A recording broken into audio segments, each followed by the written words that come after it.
नमस्कार साथियों, मैं सचिन शर्मा आपके अपने चैनल में आपका हार्दिक स्वागत करता हूं।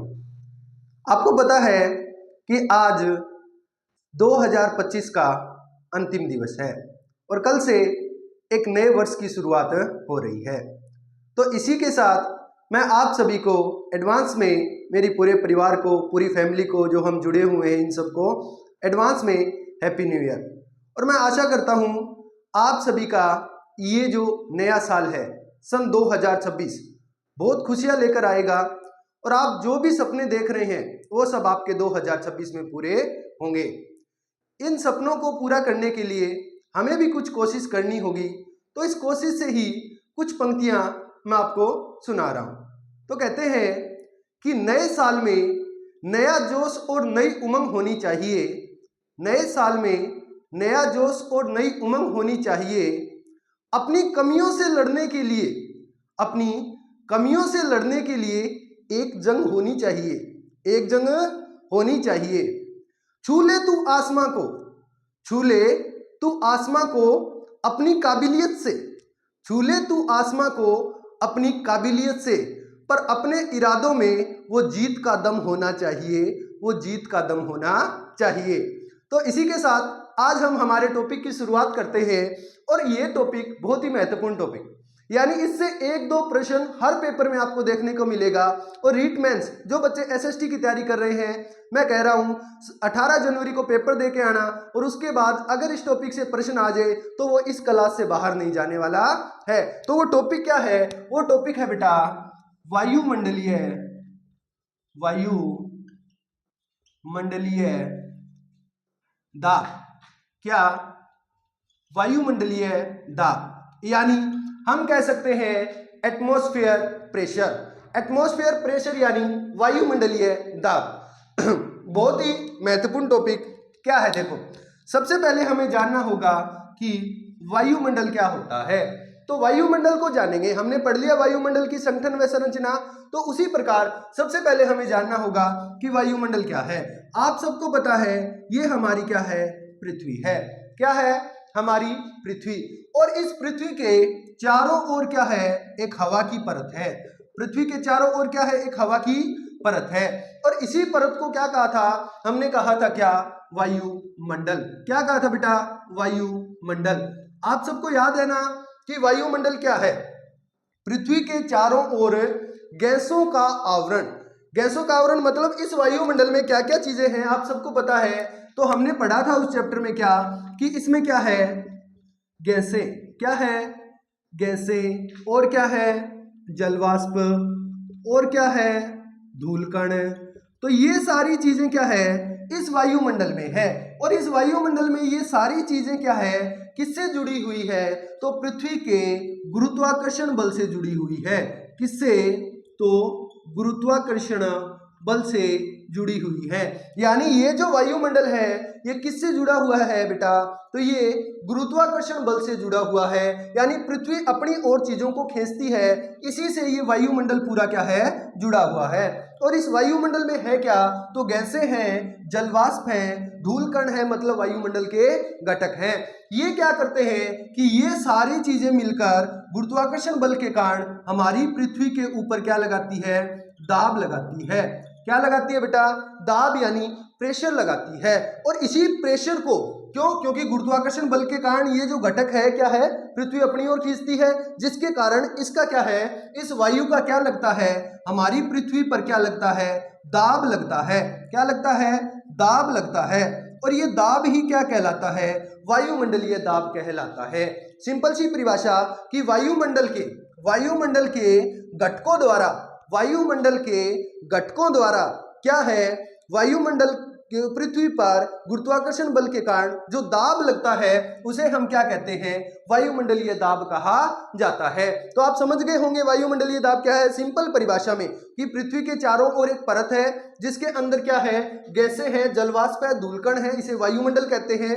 ये सारे गुरुत्वाकर्षण बल के कारण पृथ्वी के ऊपर क्या लगाते हैं? दाब लगाते हैं, प्रेशर लगाते हैं, उसे ही हम वायुमंडलीय दाब कहते हैं। तो सिंपल सी परिभाषा में ये क्या हो गया? वायुमंडलीय दाब हो गया। लेकिन अब हम बात करें इसको और अच्छे तरीके से, इसकी परिभाषा क्या हो सकती है। तो बेटा इसकी परिभाषा जानेंगे क्या हो सकती है। सबसे पहले तो आप खुद देखें, इसकी परिभाषा का मतलब ये है कि जैसे आपने देखा कि इसकी परिभाषा होती है क्या, प्रति इकाई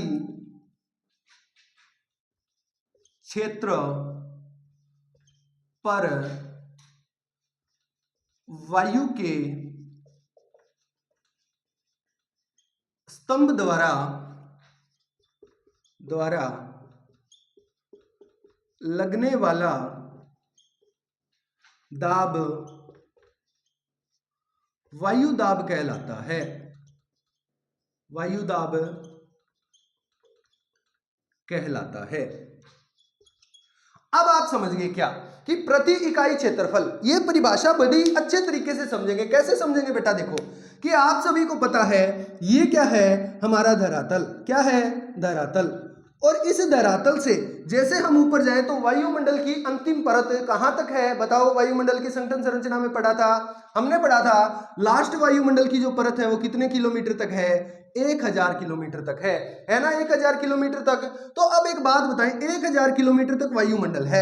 अब इस 1000 किलोमीटर वायुमंडल तक हम कोई जगह देखेंगे जिसके ऊपर क्या लगेगा? दाब लगेगा, क्योंकि पूरी पृथ्वी के बारे में तो एक साथ पढ़ नहीं सकते। तो इसको मापने के लिए क्या होगा? एक क्षेत्र देखेंगे, और वो क्षेत्र कह दिया हमने क्या है? प्रति इकाई, यानी इतना क्षेत्र है। वो कितना है? इतना। मतलब एक कोई क्षेत्र तो फिक्स करेंगे ना, 1 सेंटीमीटर, 2 सेंटीमीटर, 1 सेंटीमीटर मतलब इस प्रकार, जैसे 1 सेंटीमीटर, 1 सेंटीमीटर, 1 सेंटीमीटर, यानी 1 सेंटीमीटर स्क्वायर कह सकता हूं, 1 सेंटीमीटर। तो जैसे हमने कह दिया ये क्या है? प्रति इकाई, ये 1 सेंटीमीटर क्षेत्र है। तो इसके ऊपर वायु के स्तंभ, वायु के स्तंभ का मतलब एनसीईआरटी 11वीं की बुक में ऐसे की ऐसे ये परिभाषा लिखी गई है, पर इसका मतलब तो आप समझे कहां से? लिखी हुई चीजें बहुत मिल जाएंगी, समझने के लिए आपको यहां आना होगा। तो अब ये क्या करेगा कि अब ये तो यानी कि यहां से हवा दाब लग रहा है, यहां से नहीं, ये इतनी दूर में वायुमंडल की ऊपरी परत से लेकर और यहां तक, ये इतनी दूर में क्या है? पूरा स्तंभ क्या कर रहा है? दबाव लगा रहा है। पिलर, एक पिलर होता है ना, जैसे हमें क्या है कोई चीज खड़ी करनी है तो उसके पहले एक पिलर बनाते हैं, फिर उसके ऊपर कोई चीज रखते हैं। तो उसी प्रकार वायुमंडल की ऊपरी परत से लेकर वायुमंडल की जो निचली परत है, मतलब वायुमंडल जो धरातल है उसके ऊपर वायुमंडल की अंतिम परत तक पूरी एक पिलर टाइप में क्या है? दबाव लगाता है। जैसे मैं अभी खड़ा हूं तो मेरे ऊपर भी दबाव लग रहा है, ऊपर वायुमंडल की ऊपरी परत से। आप हैं, ये दाब क्या है? हमें महसूस नहीं होता, लेकिन दाब तो है। तो ये दाब हमारे ऊपर जो दाब लग रहा है, वायु का जो प्रेशर लग रहा है, वो ये नहीं कि यहां तक लगेगा, नहीं, वो पूरा ऊपर से लेकर पूरे धरातल तक एक स्तंभ के रूप में वायु के स्तंभ द्वारा लगने वाला दाब। अब ये क्या हो गया? ये स्तंभ हो गया, और ये स्तंभ क्या कर रहा है? धरातल के ऊपर इतने पर। यहां अगर आपने कह दिया कि इतना और है 1 सेंटीमीटर, तो यहां से और स्तंभ बना लो, ठीक है? तो ये और स्तंभ बन गया। आपने कहा यहां भी है तो यहां भी स्तंभ। तो इस प्रकार स्तंभों के द्वारा क्या लगता है? पृथ्वी के ऊपर दाब लगता है। और वायुमंडल तो चारों ओर है, तो चारों ओर ऐसे स्तंभों द्वारा जो दाब लगता है, उसी दाब को हम क्या कहते हैं? वायु दाब। क्या कहते हैं? वायुमंडलीय दाब कहा जाता है, एटमॉस्फेयर प्रेशर कहा जाता है। तो ये परिभाषा लिख ले क्या? प्रति इकाई क्षेत्र पर वायु के स्तंभ द्वारा लगने वाला दाब वायु दाब कहलाता है। बहुत ही अच्छा टॉपिक, ठीक है, लिख ले। फिर ये इस प्रकार आप समझा सकते हैं कि इस प्रकार क्या है, ये लिख ले क्या? वायुमंडल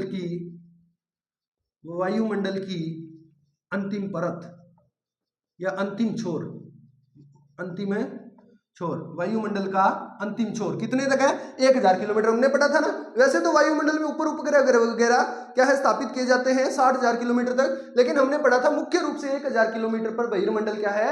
समाप्त हो जाता है। तो 1000 किलोमीटर वायुमंडल का अंतिम छोर, मतलब वहां से लेकर और धरातल के ऊपर एक स्तंभ के रूप में वायु का जो दाब लगता है, उसी दाब को क्या कहते हैं? वायुमंडलीय दाब कहा जाता है। ये समझ आ गया बहुत अच्छे से। तो आज आपको समझ आया कि वायुमंडलीय दाब होता क्या है, तो पहली परिभाषा से क्लियर हो गया। अब हम बात करेंगे कि इसको मापते किस में है, मतलब मापने का इसका यंत्र क्या होता है। तो लिखें क्या? क्या मापन, कि इसका जो मापन है वो किस में किया जाता है। तो लिखेंगे, लिखें वायुमंडलीय दाब का मापन। तो वायुमंडलीय दाब का मापन बात करें तो वायुमंडलीय दाब का मापन क्या है? तो वायुमंडलीय दाब का मापन किस में किया जाता है, या वायुमंडल के दाब के मापन को मापते किस में है? तो बेटा वो एक क्या है? बैरोमीटर। किस में मापते हैं? बैरोमीटर। ठीक है, किसमें मापते हैं? बैरोमीटर में मापते हैं। तो बैरोमीटर को हिंदी में क्या कहते हैं सर? इसको हिंदी में कहते हैं, क्या कहते हैं? वायुदाब मापी यंत्र। क्या कहते हैं? वायुदाब मापी यंत्र। वायुदाब मापी यंत्र, याद रखेंगे। तो ये लिख लो, क्या वायुदाब का मापन किसमें होता है? बैरोमीटर में होता है। हिंदी में इसको क्या कहते हैं? वायुदाब मापी यंत्र कहा जाता है। कई बार प्रश्न पूछ लिया जाता है कि वायुदाब को किसमें मापा जाता है, तो किसमें मापा जाता है? बैरोमीटर में। और बैरोमीटर को हिंदी में क्या कहते हैं? वायुदाब मापी यंत्र कहा जाता है। चाहे तो आप बैरोमीटर बोलो, चाहे वायुदाब मापी यंत्र बोल सकते हो। अब ये बैरोमीटर भी एनसीईआरटी में साफ साफ लिखा गया, 2 प्रकार का होता है। कितने प्रकार का? 2 प्रकार का होता है। कौन सा लिखे? वो है कौन सा? तो लिखेंगे सबसे पहला, मैंने कहा क्या? बैरोमीटर। और बैरोमीटर कितने प्रकार का बेटा? बैरोमीटर होता है 2 प्रकार का। और वो 2 प्रकार कौन कौन से हैं? तो वो 2 प्रकार है। पहले को तो कहते हैं क्या? 1 नंबर को तो कहते हैं पारद। क्या कहते हैं? पारद बैरोमीटर। बैरोमीटर यानी पारद वायुमापी यंत्र। और इसको क्या कहा जाता है इंग्लिश में? मरकरी। ये नाम भी मिल सकता है, मरकरी बैरोमीटर। तो पारद बैरोमीटर यानी मरकरी। मरकरी का मतलब होता है पारा, यानी एक ऐसा यंत्र होता है जिसमें पारा भरा जाता है। क्या भरा जाता है? पारा। आपने थर्मामीटर देखा होगा, उसी प्रकार होता है, जिसके अंदर पारा होता है। और वो पारा ही बताता है, जैसे ही उसमें क्या है, कोई प्रतिक्रिया होती है, तो वो पारा क्या है, उस अंतर में ऊपर और नीचे, उस यंत्र में ऊपर नीचे होता रहता है। उस पारे के हिसाब से पता लग जाता है वायुदाब कितना है। ठीक है, तो इसको मरकरी बैरोमीटर कहते हैं। दूसरा होता है, वो होता है निद्रव बैरोमीटर। बैरोमीटर, ठीक है, ये भी 11वीं की क्लास में साफ साफ दिया गया है। ठीक है, इसको क्या कहते हैं? एरोइड बैरोमीटर। तो ये इंग्लिश में कहते हैं, ये हिंदी में। तो पूछा जा सकता है बैरोमीटर कितने प्रकार का? 2 प्रकार का। पारद बैरोमीटर यानी इसमें मरकरी यानी पारा भरा जाता है, और ये निद्रव बैरोमीटर यानी इसमें पारा नहीं होता। 2 प्रकार का होता है। कौन सा? पारद बैरोमीटर या मरकरी, या निद्रव बैरोमीटर या एरोइड बैरोमीटर इसको कहा जाता है। तो ये याद रखेंगे कि मापते किसमें है। तो ये क्या है? एक यंत्र कौन सा है मापने का? तो वो यंत्र होता है कौन सा? पारद बैरोमीटर या निद्रव बैरोमीटर। या एक ही बात में कहूं तो इसको कहते हैं बैरोमीटर। और हिंदी में आपको बता दिया, क्या कहते हैं? वायुमंडलीय या वायुदाब मापी यंत्र कहा जाता है। तो लिख ले इसको। लिख लिया? बहुत अच्छे। अब क्या है, इसमें लिख लेना पारा होता है, इसमें पारा नहीं होता। ठीक है, हाँ।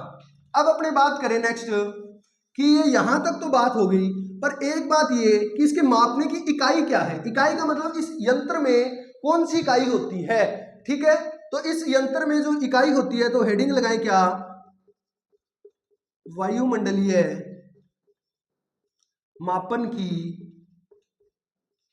की इकाई।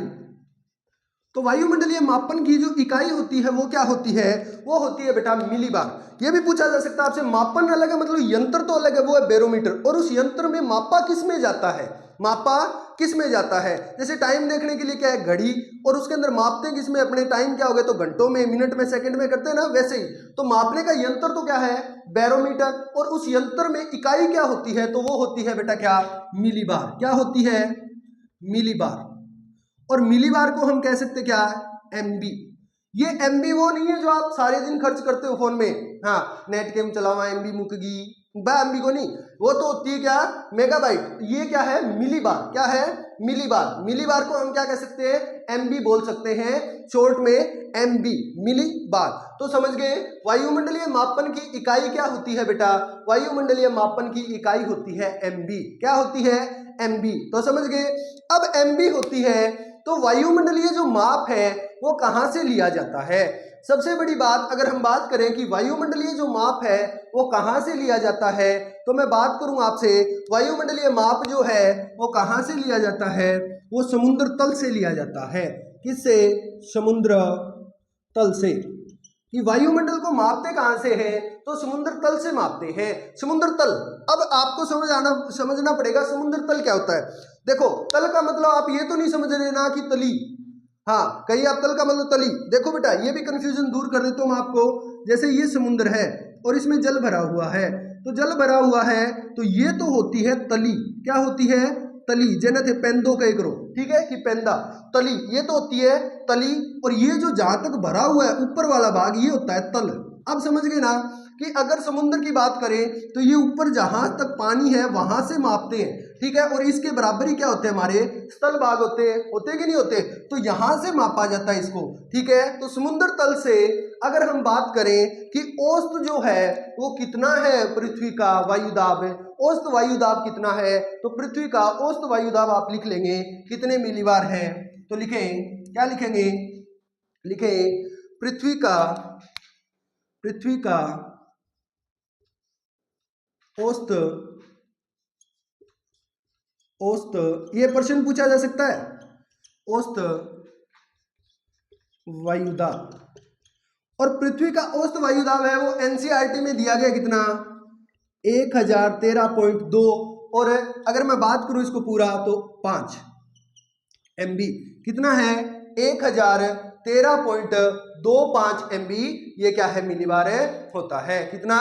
1013.25 मिलीबार होता है। यानी कितना है? 1013.25 MB क्या है? औसत वायुदाब होता है। तो समझ गए आप कितना? 113.25 MB। अब हम बात करें इसके बाद कि औसत तापमान की बात कर ली। अब हम बात करें कि वायुदाब जो होता है वो कैसे प्रभावित करता है, या वायुदाब के अंदर कुछ एक चीजें और है जो आपको जाननी चाहिए, वो कौन कौन सी होती है। तो आप देखें इसके अंदर एक हमने नाम सुनने को मिलेगा, क्या? समदाब रेखाएं। ये बहुत ही महत्वपूर्ण है, इनसे ही हमें वायुदाब का क्षैतिज वितरण पता लगता है। समदाब रेखाएं क्या होती है? एक बात और लिख ले, मेरे को अभी याद आई है क्या, कि इसके बारे में सबसे पहले बताने वाले थे वो थे ग्यूरिक। कौन थे? ग्यूरिक। और ग्यूरिक ने कब बताया? तो 1651 ईस्वी में बताया। कब बताया? 1651 ईस्वी में। कि वायुमंडलीय दाब के बारे में सबसे पहले बताने वाले कौन थे? ग्यूरिक थे, 1651 ईस्वी में बताया था। तो समदाब रेखाओं के बारे में अगर हम जाने तो समदाब रेखाएं क्या होती हैं, हमें ये बात करना है। कल हमने पढ़ी थी समताप, ठीक है, वो तो थी आइसोथर्म, और इसको क्या कहते हैं? आइसोबार। क्या कहा जाता है इंग्लिश में? तो इसको कहा जाता है क्या? आइसोबार। क्या कहते हैं? आइसोबार। यानी आपसे पूछा जा सकता है आइसोबार क्या है? तो समदाब रेखाएं हैं। आइसोथर्म क्या है? तो समताप रेखाएं हैं। अब मेरे को एक बात बताओ, समदाब रेखाएं क्या होती हैं? अगर आपने कल समताप रेखाएं अच्छे से पढ़ ली तो आप आज समदाब रेखाएं भी अच्छे से बता दोगे। कैसे बताओगे? तो समदाब रेखाएं क्या होती है? समदाब रेखाओं के बारे में आप बताएं तो आप बताओगे कि सर क्या समताप तो समान ताप वाले क्षेत्र को मिलाने वाली रेखाएं थी। लेकिन अब आप ये बताओगे, क्या बताओगे? अब आप बताओगे क्या कि समुद्र तल पर, क्या समुद्र तल पर, ये बात मैं आपको पहले बता चुका हूं कि समुद्र तल से मापा जाता है। समुद्र तल अब आप समझ गए, एक तली होती है, एक तल होता है, यानी समुद्र का ऊपरी भाग से मापा जाता है। तो क्या समुद्र तल पर समान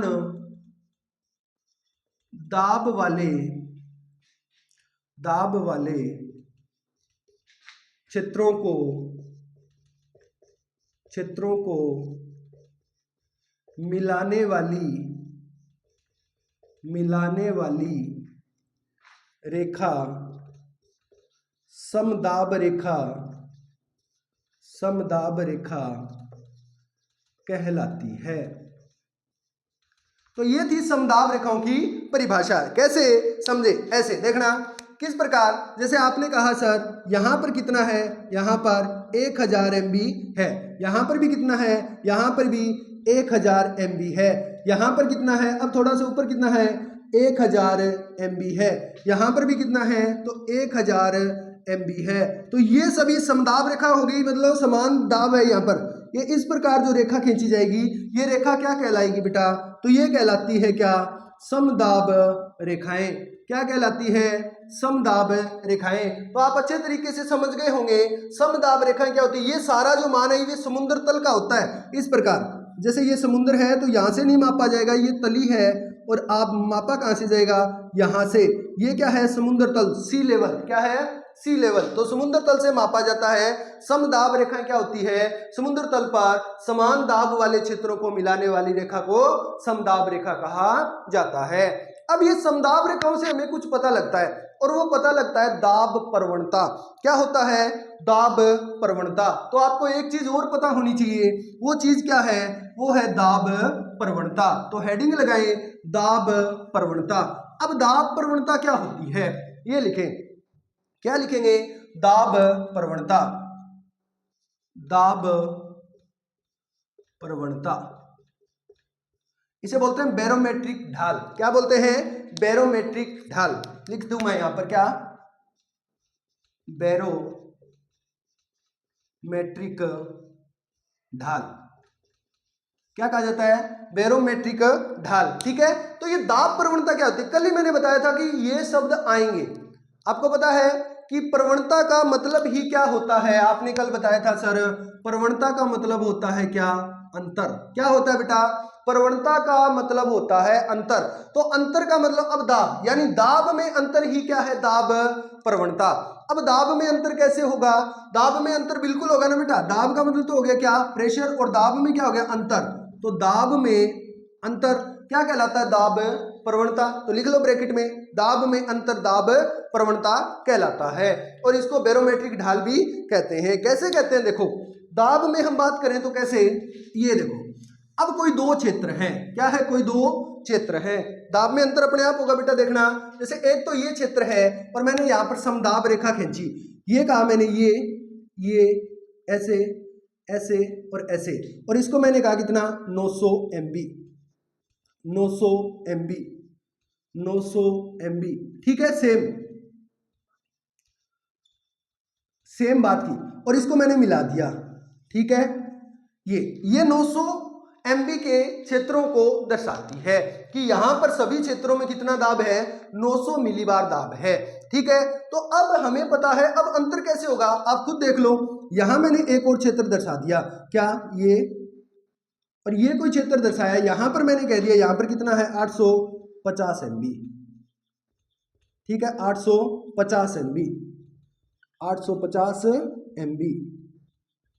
और ये 850 जो MB है, ये मुझे बताओ कि अब ये मिला दिया, ये इस प्रकार मिला दिया, अब इन दोनों के बीच में अंतर आया कि नहीं आया?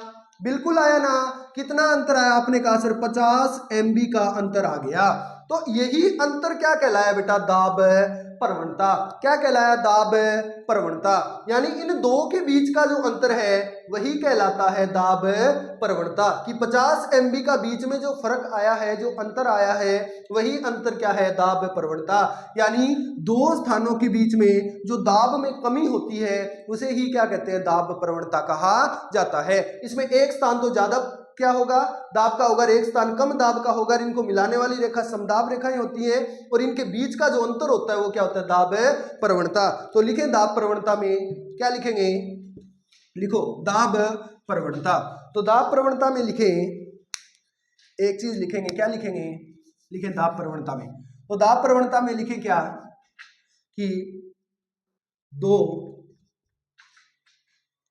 दाब, दो क्षेत्रों, ऐसे लिखो, दो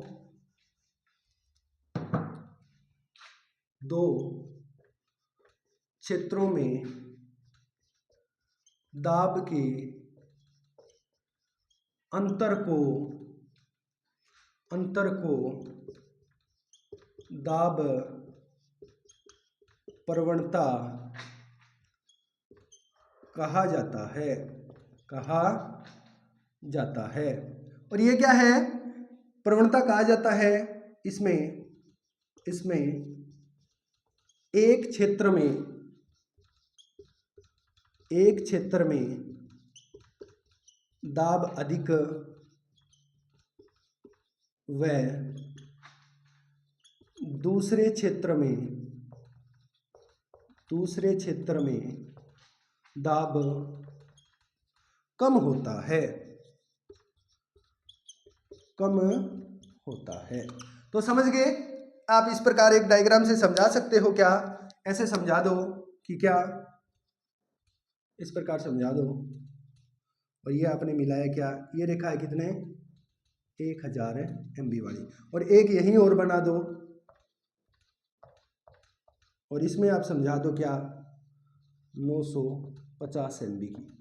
और इस बीच के जो अंतर को हम क्या कह देते हैं, तो बीच के अंतर को हमने कह दिया क्या, 50 MB का जो अंतर है इसे ही क्या कहते हैं, दाब प्रवणता। दाब प्रवणता। तो ये आपको आशा करता हूं दाब प्रवणता भी बहुत अच्छे से समझ आ गया हो। सेम ये कल हमने पढ़ा था क्या, ताप प्रवणता, ताप में अंतर था, यहां क्या है, दाब में जो अंतर है वो है समदाब प्रवणता। ठीक है, तो समदाब रेखाओं के बीच का जो अंतर है वो दाब प्रवणता कहलाता है। अब इसका फर्क क्या पड़ता है वो देखेंगे बेटा।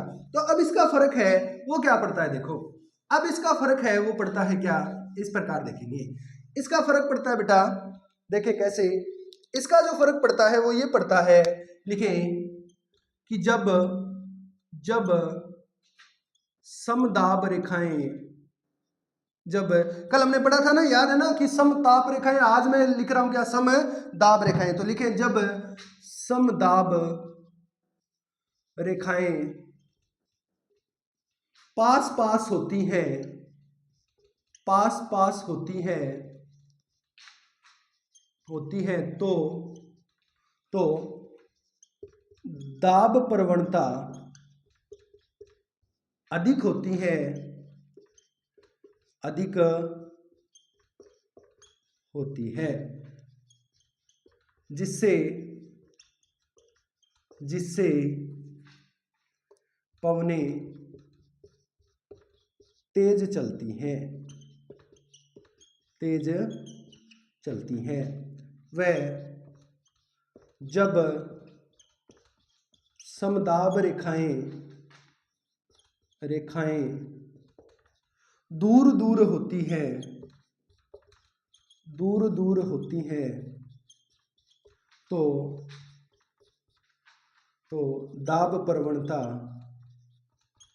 तो दाब प्रवणता कम होती है।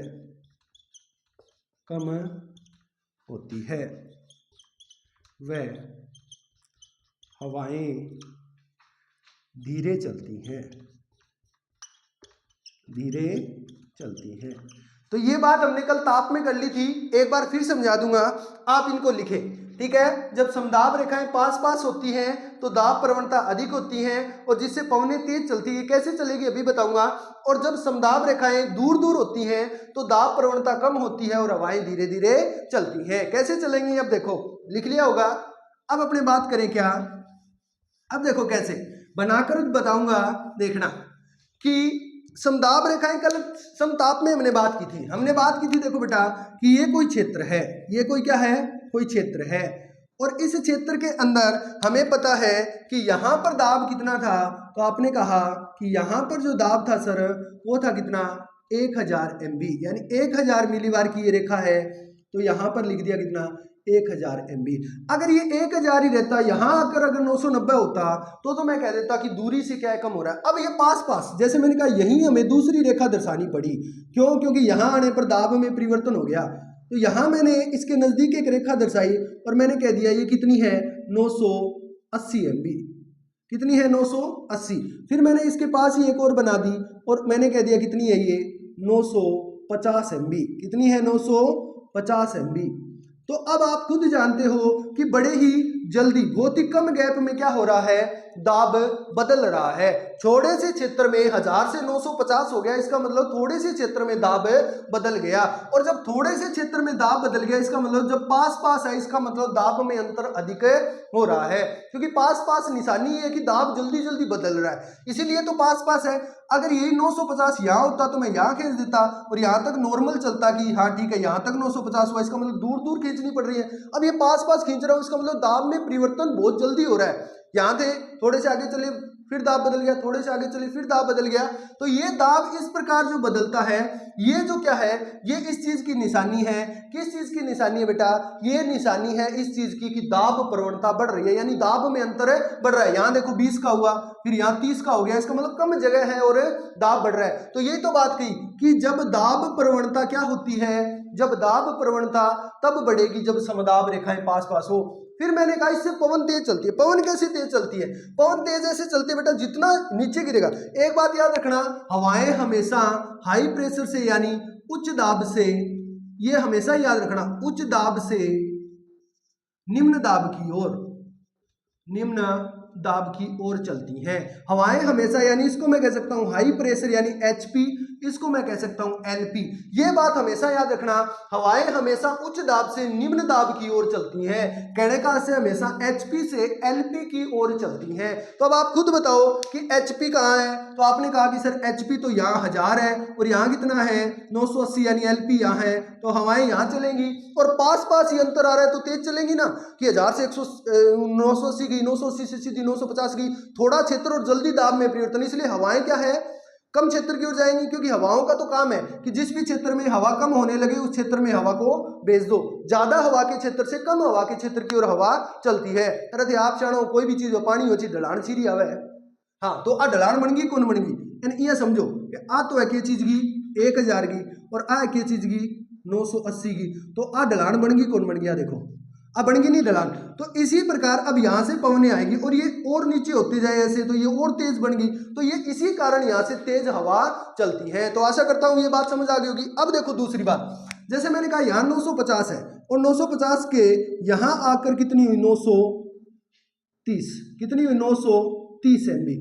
तो अब ये देखो कितना तो क्षेत्र हो गया, इसमें फर्क सिर्फ कितने का है 20 एमबी का फर्क आया। तो यानी जब ये दूर दूर, और फिर मैंने कहा यहां है और यहां कितना है 920 एमबी, तो ये फर्क तो ज्यादा आ रहा है और समदाब रेखाएं दूर और प्रवणता क्या है कम है। तो इसीलिए कहा गया जब समदाब रेखाएं दूर दूर हो तो प्रवणता क्या होती है बेटा, दाब की प्रवणता कम होती है। इतने क्षेत्र में सिर्फ कम कितना हुआ बेटा 30 कम हुआ, इतने क्षेत्र में, इतने क्षेत्र में प्रवणता कितनी हुई सिर्फ 30 हुई, और इतने क्षेत्र में प्रवणता कितनी हो गई थी 50 हो गई थी। तो एक तो इतना सा क्षेत्र जिसमें 50 और एक इतना बड़ा क्षेत्र जिसमें 30 हुई, इसका मतलब यहाँ दाब प्रवणता कम हुई, इसका मतलब ढाल कम बना, और ढाल कम बना इसका मतलब साफ साफ है हवाएं भी क्या है बहुत ही मंद गति से चलती हैं। तो आशा करता हूं समदाब रेखाओं का आपको समझ आया होगा। अब एक बात और लिखें, क्या लिखेंगे, लिखें ये बात है इस प्रकार, देखो क्या है ये, अब हवाओं के चलने पे बात है कि अगर लिखें स्टार लगाएंगे, लिखें क्या, वायुमंडलीय दाब का कम होना, अगर वायुमंडलीय दाब कम हो जाए, ठीक है करो नहीं ओहो उमस हो रही हवा कौन सा लेकिन की आंधी रोलो उठ गया हवा को बोलते हो ना, वो इसी का कारण है कि वायुमंडलीय दाब अगर कम हो जाए, प्रेशर अगर कम हो जाए, तो उसकी विशेषता साफ साफ ये है बेटा कि क्या आएगा, आंधी तूफान का सूचक है। किसका, आंधी तूफान का सूचक, आंधी तूफान का सूचक, कि आंधी या तूफान आना है, एकदम से हवा बंद हो गई या हवा का जो प्रेशर था वो कम हो गया। और इसी का अपोजिट क्या है, जब हवाएं क्या हो तेज हो, यानी वायु दाब क्या हो बढ़ रहा हो, क्या हो लिखे वायुमंडलीय, वायुमंडलीय दाब का बढ़ना। अगर हवा तेज चल रही है, वायुमंडल का दाब बढ़ रहा है, तो समझ लेना क्या है स्वच्छ मौसम है। क्या है लिख लेना,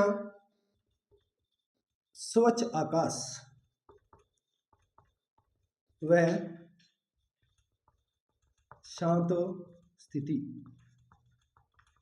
शांत स्थिति। अगर वायुदाब बढ़ रहा है तो स्वच्छ आकाश रहेगा, शांत स्थिति रहेगी।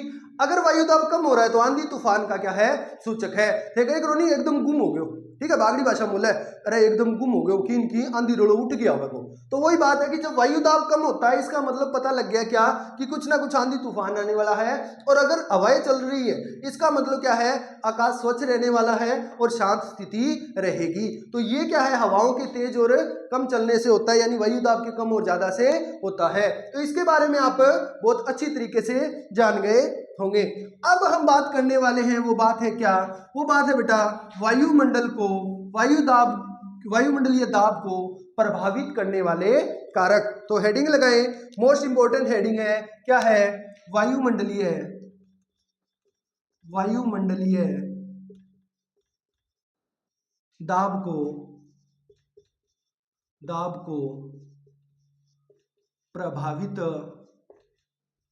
करने वाले कारक, यानी वायुमंडल का दाब किन किन चीजों से प्रभावित होता है। तो ये तो आपको पता होना ही चाहिए। और इसमें एक नंबर हेडिंग लगाए, मोस्ट इंपॉर्टेंट, बहुत ही इंपॉर्टेंट, बार बार पूछा जाता है क्या, तापमान। और इसीलिए हमने वायुमंडल से पहले पढ़ लिया क्या, तापमान यानी टेम्परेचर। पढ़ रखे ना, कहाँ तापमान ज्यादा है, इससे पहले सूर्य तब पढ़ लिया क्योंकि वो तापमान में आना था, अब तापमान पढ़ लिया क्योंकि वो वायुमंडल में आना था, अब वायुमंडल पढ़ रहे हैं क्योंकि आगे वायुमंडलीय परिसंचरण में आएगा। वायुमंडलीय परिसंचरण इसलिए पढ़ेंगे क्योंकि आगे वर्षण में आएगा, वर्षण इसलिए पढ़ेंगे क्योंकि वातावरण में आएगा। तो इस प्रकार एक दूसरे से जलवायु विज्ञान जुड़ी हुई है। शुरू से देख लो आप, वायुमंडल की संगठन संरचना से हर एक चीज बार बार रिपीट हो रही है। तो अब देखें कि तापमान जो है वो क्या है, तापमान और दाब में हमेशा विपरीत संबंध होता है, व्युत्क्रम का संबंध होता है, उल्टा संबंध होता है। कैसे, तो पहले लिखें क्या, क्या तापमान, तापमान व वायुमंडलीय, वायुमंडलीय दाब में विपरीत या उल्टा या व्युत्क्रम संबंध होता है, संबंध होता है। तो समझ गए कि तापमान व वायुमंडलीय दाब में विपरीत उल्टा व्युत्क्रम संबंध होता है। कैसे बेटा, ऐसे देखो कि जहां पर तापमान ज्यादा होगा वहां पर वायु दाब क्या हो जाएगा, कम हो जाएगा। ठीक है, कैसे लिखना, क्या उच्च वायुदाब यानी क्या निम्न तापमान। ये याद रखना, उल्टे का मतलब यही है कि जिस क्षेत्र में उच्च दाब होगा वहां निम्न तापमान मिलेगा, और जहां निम्न वायुदाब वहां क्या मिलता है, वहां मिलता है क्या, उच्च तापमान। तो ये याद रखना कि उच्च वायुदाब मतलब निम्न तापमान, निम्न वायुदाब मतलब उच्च तापमान। और ऐसा आपने कहां देखा था, ये जो स्थिति है ये क्षैतिज रूप से मिलेगी आपको। किस रूप से, क्षैतिज रूप से। तो अब जो है इसी टॉपिक में लिखेंगे क्या, वायुमंडल का क्षैतिज वितरण, इसी में हेडिंग लगाएंगे। अब अच्छे से समझ आएगी ये चीज। कैसे, देखो क्या वायुमंडल का क्षैतिज वितरण हम टॉपिक में ही करने वाले, अलग से नहीं करेंगे। क्या, वायुमंडल का क्षैतिज वितरण, वायुमंडल का क्षैतिज वितरण, क्षैतिज वितरण। और वायुमंडल का क्षैतिज वितरण जो है उसको कैसे समझे, उसको वही बात ऐसे समझेंगे बेटा कि क्या है, ये हमारी पृथ्वी है और इस पृथ्वी पर आप सबको पता है क्या,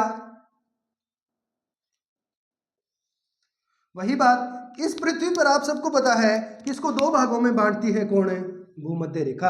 और इस ये भूमध्य रेखा, ये क्या है आपकी कर्क रेखा, और ये क्या है आपकी मकर रेखा। यानी ये तो क्या है भूमध्य, ये आप कभी नहीं भूलने वाले क्योंकि हमने 100 बार पढ़ ली होगी। ये क्या है कर्क, और ये क्या है मकर, और ये क्या है 66.5 कौन सी आर्कटिक, और ये कौन सी है अंटार्कटिक, अंटार्कटिक।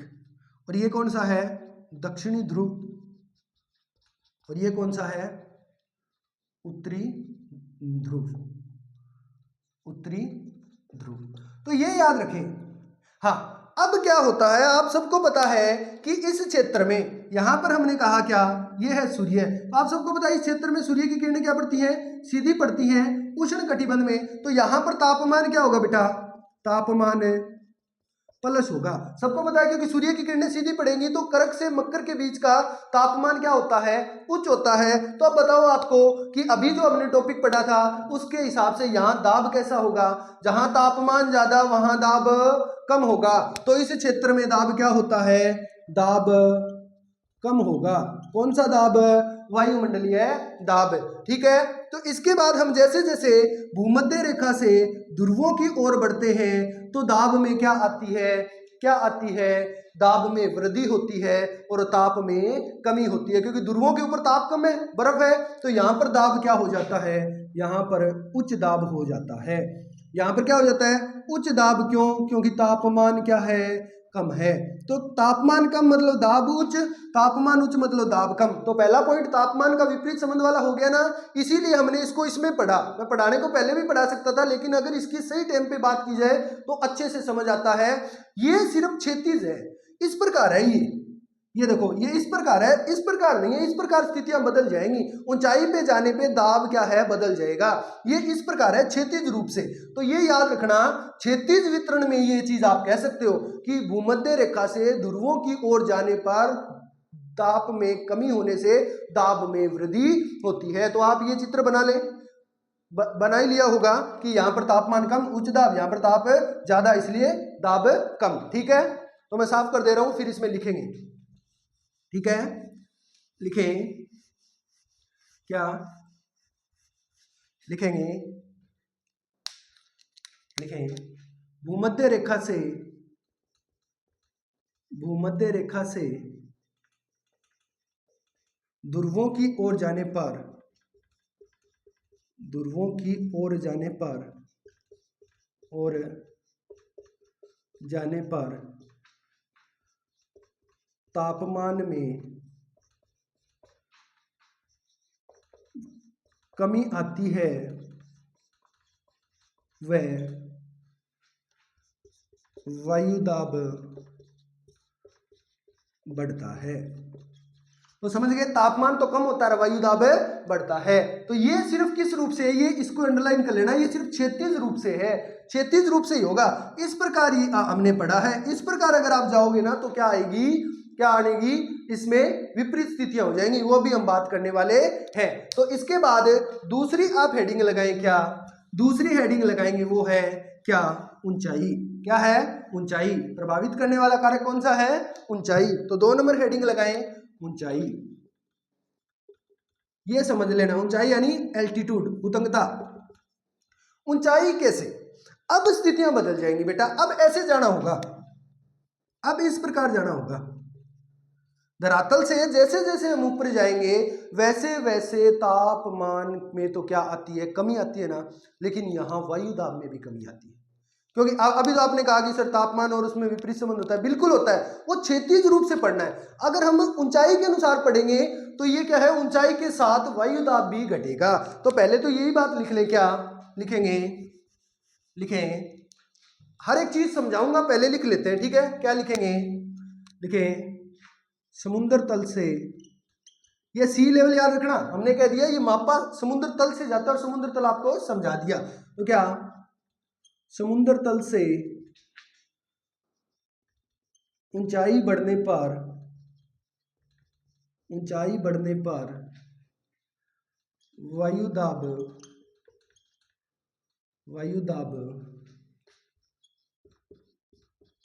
कम होता है। ठीक है, यह धरातल के निकट, धरातल के निकट, ये एनसीईआरटी की लाइन है, यह धरातल के निकट तीव्र गति से कम होता है। इसकी कम होने की दर, कम होने की दर 10 मीटर बराबर 1 MB, यानी 10 मीटर ऊपर जाओगे तो 1 मिलीबार कम हो जाएगा, ये बहुत होती है। 10 मीटर बराबर 1 MB होती है। तो ये समझ गए आप कि 10 मीटर ही ऊपर गए, इसका मतलब 1 MB कम हो गया। धरातल पर कितना बताया था मैंने, 1013, तो ऊपर गए कितना, 1012 हो जाएगा। ठीक है, इतनी कम होती है। तो समझ गए। अब आप लोग लिखें कहाँ कितनी होती है, ये क्यों होती है, ये भी मैं समझाऊंगा। अब लिखें, आप एक चार्ट बनाए जो कहाँ दिया गया है, एनसीईआरटी में आपसे प्रश्न पूछा जा सकता है। कैसे लिखे कि ऊंचाई बढ़ने पर कैसे बढ़ता है। तो सबसे पहले तो लिखें, क्या आपको पता है ये क्या है, समुद्र तल। क्या है, समुद्र तल। तो इस समुद्र तल पर कितना होता है, यहां लिख देता हूं मैं, क्या थोड़ा सा ऊपर लिख देता हूं ताकि आपको अच्छे से समझ आए। यहां कितना है, जैसे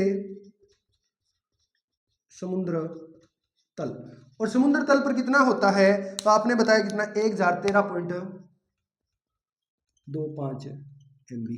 समझ गए। अब अगर हम जाते हैं कितने किलोमीटर है, 1 किलोमीटर ऊपर, तो यहां पर कितना हो जाएगा, यहां पर होगा 898.76 MB।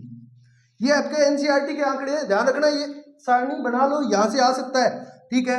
फिर हम गए कितने किलोमीटर है, 5 किलोमीटर, और 5 किलोमीटर जाने पर होता है 540.48 किलोमीटर, ओ सॉरी MB, क्या MB, MB। और हम बात करें अब कितने किलोमीटर, 10 किलोमीटर, और 10 किलोमीटर जाने पर हो जाता है कितना, 265.00 MB। तो अब आप सोच सकते हैं कि समुद्र तल से हम जैसे ऊपर बढ़ रहे हैं वैसे क्या हो रहा है, टेम्परेचर में कमी आ रही है। और कहा गया है कि लगभग 6 किलोमीटर के आसपास आधा हो जाता है। आधे का मतलब 1000 का आधा तो कितना हो गया बेटा, 500, और 13 का आधा लगभग कितना हो गया, 6। तो यहां पर ऐसे माने 6 किलोमीटर के पास क्या है, लगभग आधा, ऐसे ही लिख लें, लगभग आधा। और आधा किससे, लगभग आधा, यानी कितना है, मैं यहां लिख दूं कितना, 506 MB, ठीक है, 506.5 MB, ठीक है। तो ये इस प्रकार यहां पर 6 किलोमीटर आपसे पूछा जा सकता है कि कितना ऊपर जाने पर वो समुद्र तल का जो दाब है वो आधा हो जाता है। अब आप मान के चलो कि नीचे जो दाब गिरने की गति कितनी, क्योंकि हमें तो पुल ऊपर तक जाना है, यानी टोटल कहां तक जाना है, 1000 किलोमीटर तक, तो आधा तो अठे ही हो गया। ऊपर जाके देखो कितनी विरल हो जाए वायु, ऊपर जाने पर कितनी विरल हो जाती है, 265 तो यहीं आ गया, और ऊपर जाएंगी तो क्या है, अब धीरे धीरे यही बात लिखनी है कि ये जो दर है वो एक जैसी नहीं होती। तो अब नोट लगाए, पहले तो ये सारणी बनाए अच्छे से, इंपॉर्टेंट है, ये पूछा जा सकता है आपसे, ठीक है, लिखे क्या, इंपॉर्टेंट।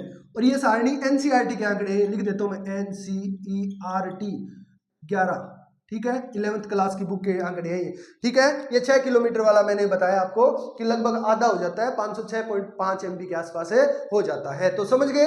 अब इसमें एक लाइन नोट करेंगे, क्या लाइन लिखेंगे, और वो लाइन है क्या, लिखे कि ऊंचाई बढ़ने पर, लिखे ऊंचाई बढ़ने पर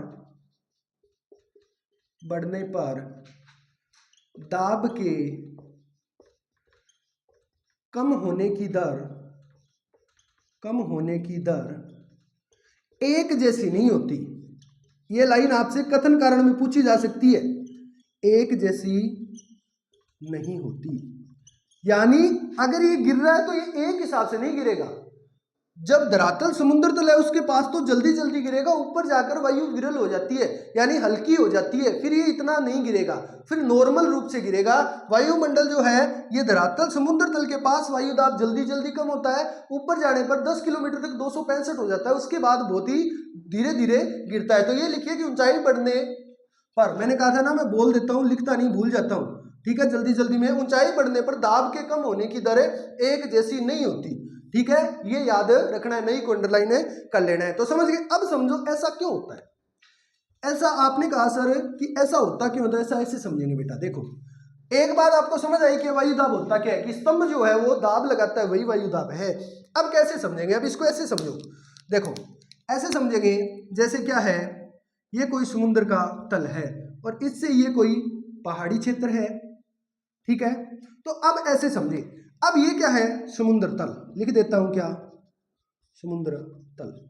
अब इस समुद्र तल पर, और हमने कहा ये क्या है, हमारा वायुमंडल, लास्ट कितने किलोमीटर तक है, 1000 किलोमीटर तक, ये क्या है, सारा वायुमंडल। देखते जाना, ये क्या है, पूरा वायुमंडल।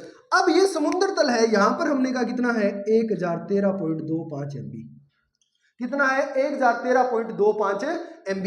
अब यहां से एक तो हमने कहा एकदम बाहर वाली परत से दाब लगेगा, तो ये पूरी बाहर वाली परत है ना, एक तो स्तंभ यहां से आ रहा है, देखना यहां पर दाब लगा रहा है, एक तो ये स्तंभ कहां से दाब लगा रहा है, यहां से दाब लगा रहा है, तो ये एक तो ये स्तंभ पूरा दाब लगा रहा है समुद्र तल पर, ठीक है। और जैसे जैसे एक हमने कहा यहां की बात करें, ये पूरी लाइन है 1000 की, समझते जाना, एक यहां की बात करो, मैंने कहा कितने किलोमीटर है ये, 5 किलोमीटर, 5 किलोमीटर ऊपर दाब कितना होगा, तो जैसे जैसे ऊपर बढ़ेंगे एक स्तंभ यहां पर दाब लगाएगा, देखो एक स्तंभ यहां पर दाब लगाएगा, तो अब ये स्तंभ ज्यादा है कि ये ज्यादा है, इसमें वायु ज्यादा है कि इसमें ज्यादा है, आप खुद बता रहे हो ना कि सर इसमें जो है वो वायु क्या है, इसमें वायु ज्यादा है, यानी ये जो वायु का प्रेशर है ये ज्यादा है क्योंकि ये स्तंभ लंबा है और इसी के कारण यहाँ पर दाब क्या है, अधिक है। और जैसे जैसे हम ऊंचाई पे बढ़ेंगे तो अब आप ऐसे मानो यहाँ पर आगे एकदम, तो यहाँ पर स्तंभ की लंबाई सिर्फ इतनी होगी ना, ये देखो यहाँ पर स्तंभ सिर्फ इतना हो गया, तो अब इस स्तंभ में और कम हो गया, और कम हो गया ना। हम जैसे जैसे ऊपर बढ़ेंगे वैसे वैसे क्या होगी, ऊंचाई में क्या आएगी, ऊंचाई बढ़ने पर दाब में कमी आती है क्योंकि स्तंभ जो है वो छोटा होता जाता है। जो दाब लगने की जो दर है वो क्या हो जाती है, कम हो जाती है। क्यों, क्योंकि यहाँ पर जो बहुत सारी जगह तो स्तंभ लंबा बन रहा है, यहाँ पर स्तंभ क्या है और छोटा हो गया और एकदम ऊपर जाने पर और छोटा हो गया। तो एक कारण तो ये कि ऊंचाई बढ़ने पर वायु के स्तंभ की जो दाब लगाने की दर है वो क्या हो जाती है, कम हो जाती है। तो एक कारण तो ये हो गया ऊंचाई बढ़ने का। ये डायग्राम बना ले इस प्रकार ताकि भूले नहीं, और इसमें लिखेंगे क्या क्या, ऊंचाई बढ़ने पर वायु के स्तंभ की दाब लगाने की दर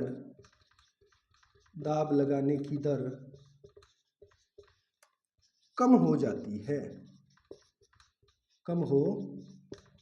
है, तो समझ गए एक ये बात, तो एक रीजन समझ आया। दूसरा समझो, दूसरा रीजन ये आपने खुद कहा था, याद करो शोभ मंडल, वायुमंडल की वो बात, उसमें आपने कहा था कि सर पृथ्वी के आसपास 6 से 7 8 किलोमीटर तक भारी गैसें होती हैं। क्या होती हैं, भारी गैसें, जैसे CO2 है, जल वाष्प है, और ये सारी भारी गैसें होती हैं। उन्हीं भारी गैसों के कारण, जैसे ये समुद्र तल है तो इसके आसपास 5-6 किलोमीटर तक क्या है बेटा, भारी गैस है। तो ये भारी गैस वायुमंडल के क्या है, कणों में आती है, तो इसीलिए हवा भारी गैसों के कारण क्या हो जाती है, भारी हो जाती है, यानी डेंसिटी बढ़ जाती है। तो यहाँ का जो घनत्व है वो क्या है, नीचे की परतों का घनत्व ज्यादा होता है। क्यों, क्योंकि यहाँ पर भारी गैसें, धूल कण, जल वाष्प है, इसीलिए यहाँ की वायु क्या होती है, भारी होती है, इसलिए दाब बढ़ जाता है। और ऊपर वायु कैसी होती है बेटा, हल्की होती है, इसलिए यहाँ पर दाब कम होता है, इसीलिए ऊंचाई पर जाने पर दाब में कमी आती है। तो दूसरा रीजन लिखो, दूसरा रीजन लिखेंगे क्या, लिखे समुद्र तल के आसपास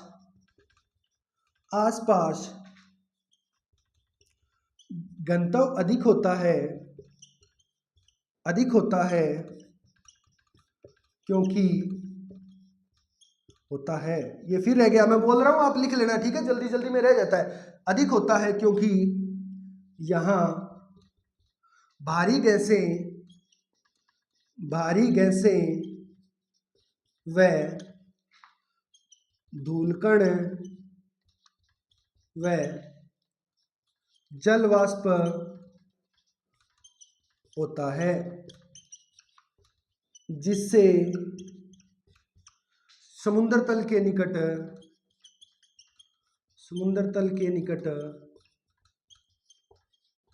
वायुदाब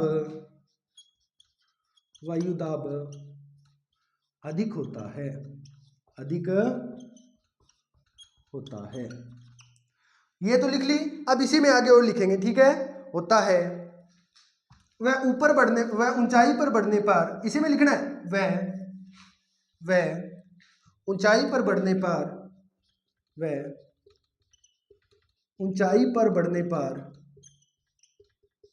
पर वायु हल्की हो जाती है। अतः आप विरल भी कह सकते हो, हल्की को लिख लेना विरल, NCERT विरल लिखा गया। अतः वायुदाब कम होता है। तो दो रीजन समझ आ गए। तीसरा रीजन लिखो, तीसरा रीजन है वो क्या है, गुरुत्वाकर्षण बल। क्या होता है, गुरुत्वाकर्षण बल, ठीक है। गुरुत्वाकर्षण बल कैसे, आप देखें कि ये तो धरातल है, तो यहां पर कोई चीज है तो उसको तो ये ज्यादा खींचेगी, और एक कोई यहाँ पर कोई चीज है उसको ये खींचेगी, तो दोनों में फर्क नहीं है। इस चीज को तो ज्यादा आकर्षित करेगी इसलिए दाब ज्यादा लगेगा, और एक इसको खींचेगी तो इसका दाब कम नहीं लगेगा। तो इसीलिए लिखें क्या, लिखें गुरुत्वाकर्षण के कारण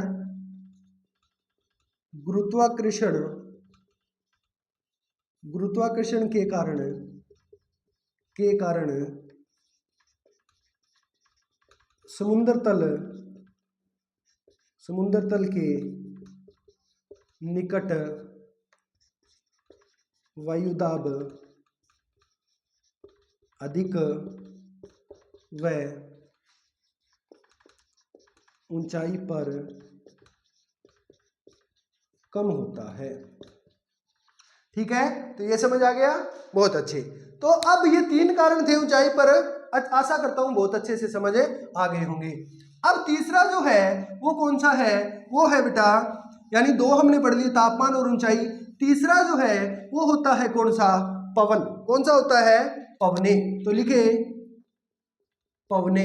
तो पवने होती क्या है, क्षैतिज रूप से चलने वाली वायु, यानी इस प्रकार जो हवा चलती है उसको ही क्या नाम दे दिया, पवन। तो सबसे पहले लिखे क्या, क्षैतिज रूप से वायु का प्रवाह पवन कहलाता है। ठीक है, अब कैसे, अब आपको पता है जहां पर हवा ज्यादा होती है, मैंने अभी आपको बताया कि हवाएं HP से LP चलती हैं, यानी हाई प्रेशर से लो प्रेशर। जिस क्षेत्र में हाई प्रेशर हो जाएगा उससे हवाएं बाहर फेंकेगा, जैसे यहाँ HP हो गया, तो अब ये हवाएं कहाँ जाएगी बेटा, ये हवाएं LP की ओर जाएंगी। किसकी ओर जाएंगी, LP की ओर जाएंगी।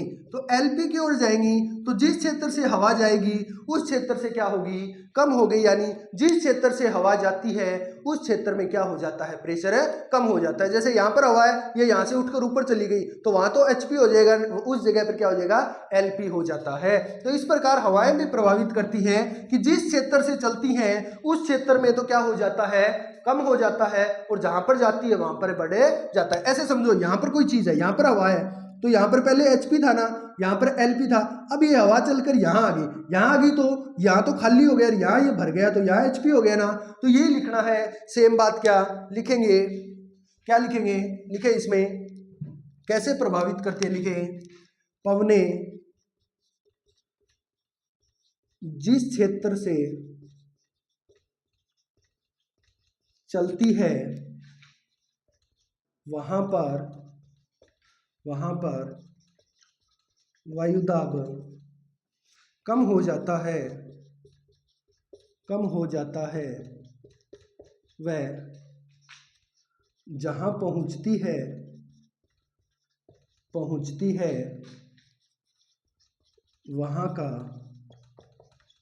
वायुदाब अधिक हो जाता है।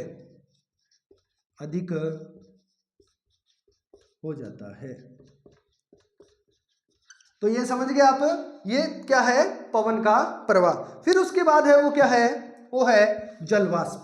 क्या लिखेंगे, जलवाष्प।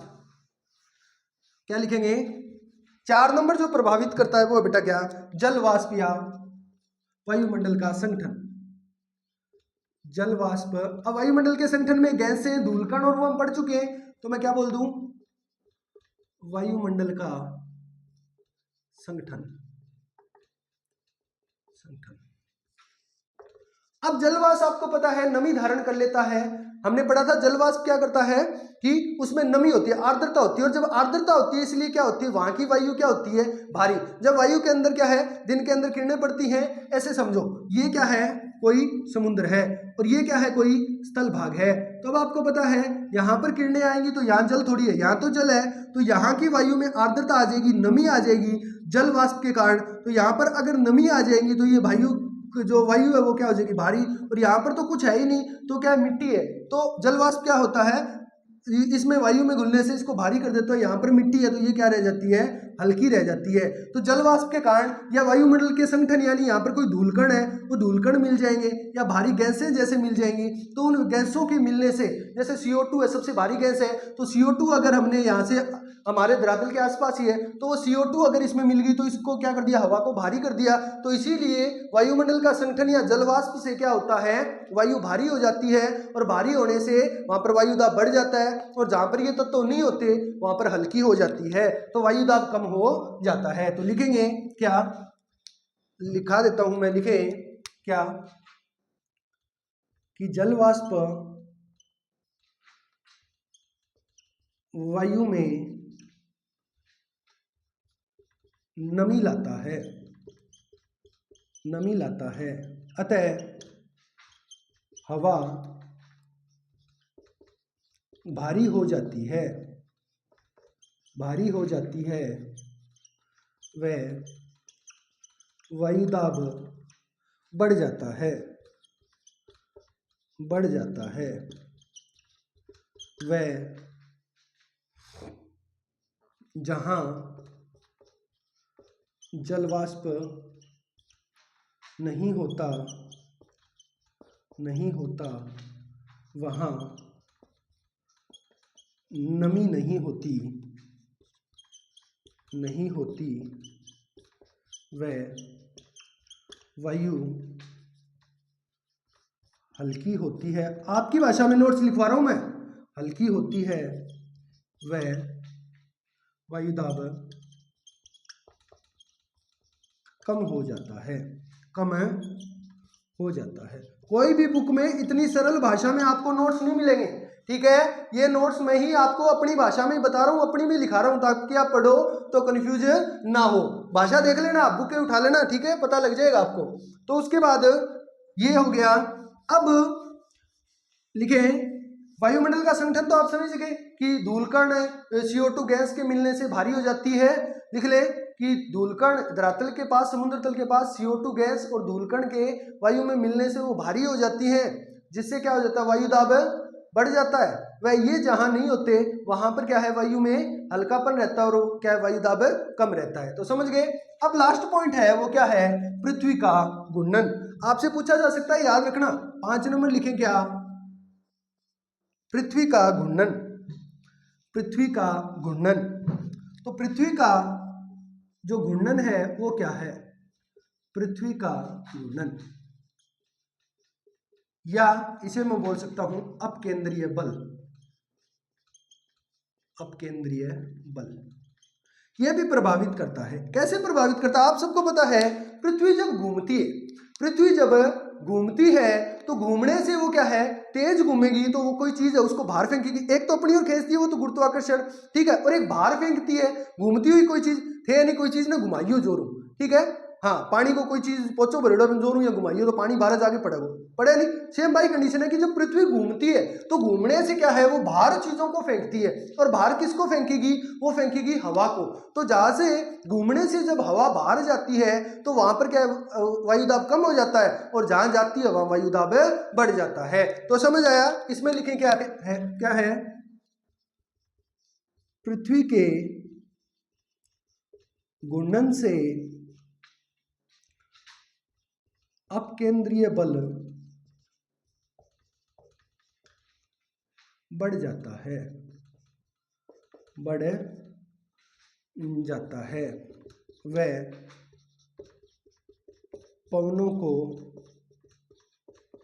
बाहर फेंकता है, बाहर फेंकता है, जिससे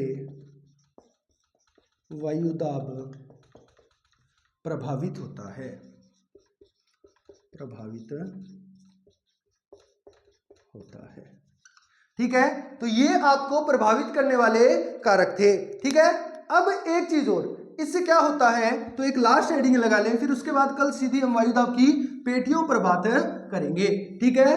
तो लिखें क्या, एनसीईआरटी में दिया गया है, लिखेंगे वायुदाब का मनुष्य पर प्रभाव, वायुदाब का मनुष्य पर प्रभाव, मनुष्य पर प्रभाव, कि एक मनुष्य पर वायुदाब का क्या प्रभाव पड़ता है।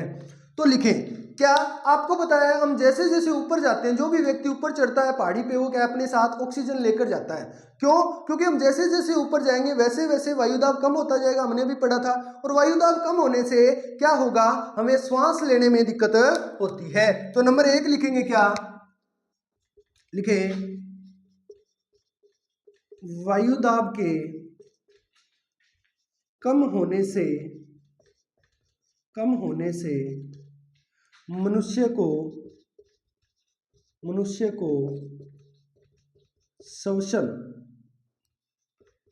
श्वसन में दिक्कत होती है। ये दिया गया आपकी एनसीईआरटी में, ये बात साफ दी गई है। एक बात मेरी तरफ से, हम जैसे जैसे ऊपर जाएंगे वैसे वैसे क्या होता है, वायु दाब कम होगा, और वायु दाब कम होने से हमारे शरीर में भी एक प्रेशर होता है, बीपी, ठीक है, रक्तचाप, ब्लड प्रेशर होता है ना, बीपी, तो वो भी मेंटेन करके रखता है। जब हम यहाँ हैं तो हमारे समुद्र लेवल का जो है वो हमारे लेवल का है, यानी जितना हमारा दाब है, बीपी है, उतना ही क्या है, बाहर का दाब है। तो अब जैसे जैसे ऊपर जाएंगे तो वैसे दाब कम होगा, दाब कम होने से हमारे शरीर का जो रक्तचाप है यानी बीपी है वो बढ़ेगी, और जब रक्तचाप बढ़ेगा तो वो क्या करेगा, ऐसी जगह देखेगा जहां पर क्या होती है, कमजोर जगह होती है, जैसे नाक है, तो नाक के अंदर जो झिल्लियां हैं वो फटकर नाक के अंदर से क्या बहना शुरू हो जाता है, खून बहना शुरू हो जाता है, और हम और ऊपर जाते हैं और वायु दाब कम होता है तो क्या हो जाता है, हमारी पूरी बॉडी फट सकती है, क्योंकि रक्तचाप बढ़ जाएगा, और अगर रक्तचाप बढ़ जाएगा तो वो क्या है, पूरा खून बाहर की ओर आना शुरू हो जाएगा। तो इसीलिए दूसरा लिखे क्या क्या, वायु दाब के कम होने से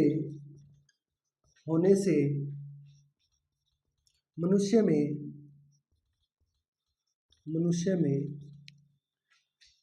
रक्त बहने लगता है, नाकों के द्वारा खून आना शुरू हो जाता है। तो ये कुछ मनुष्य के ऊपर प्रभाव थे। तो समझ गए आपको अच्छे से समझ आया होगा। नॉर्मल से नॉर्मल जानकारी वायु दाब की थी, ठीक है।